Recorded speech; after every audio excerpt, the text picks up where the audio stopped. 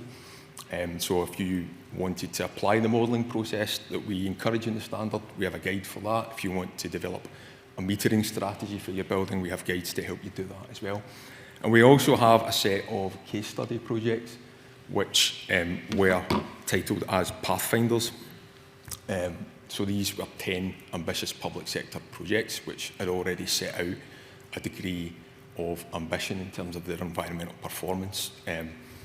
And they were interested in the application of the standard when we had almost, if you like, our prototype documentation ready in the early part of last year.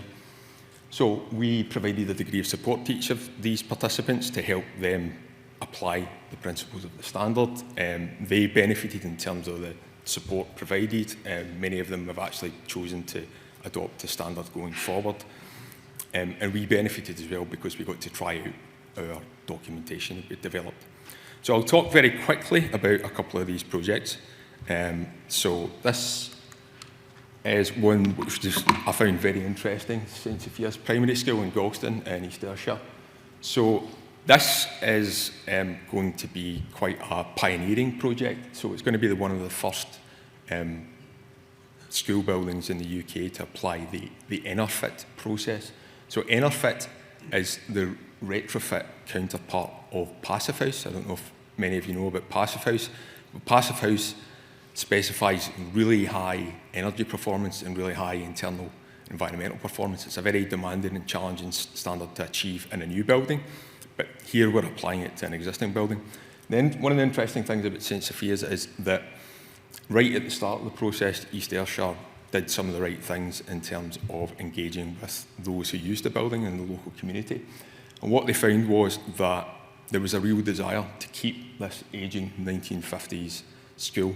And rather than demolish it and start afresh, the community wanted to keep it. So going back to that place principle that we'd mentioned earlier on, they then took the ambitious step to go for this EnerFit process, and they are quite well on with their design now. So the next case study I'll mention, Maybury School and Health Centre, they tick an awful lot of the boxes in terms of the standards. So they have aspired to have fantastic energy performance through Passive House. They have looked at how their building integrates with the surrounding community.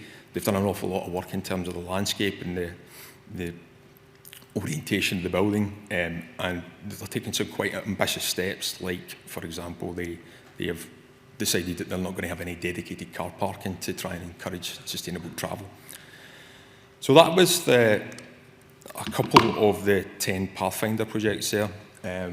What have we learned from that process? So we've learned a lot about the interface between energy performance and internal environmental performance, and how we can use modelling to enhance both of those and find the balance between the two. We think there'll be an increasing appetite for refurbishment as an option, and we also think that embodied carbon is going to be the thing that designers and public sector clients are going to be wrestling with, whereas perhaps they've been wrestling with energy performance over the last 10, 15 years. Construction embodied carbon is the next thing that they'll be trying to deal with in the design process. And then finally, this place principle that I come back to is going to be a really important aspect of the standard, and we hope that as time goes on, people will become more inured to it, and that it will help drive really good investments and really good projects in terms of net zero. So, thank you. Thank you, Ross. Thank you very much.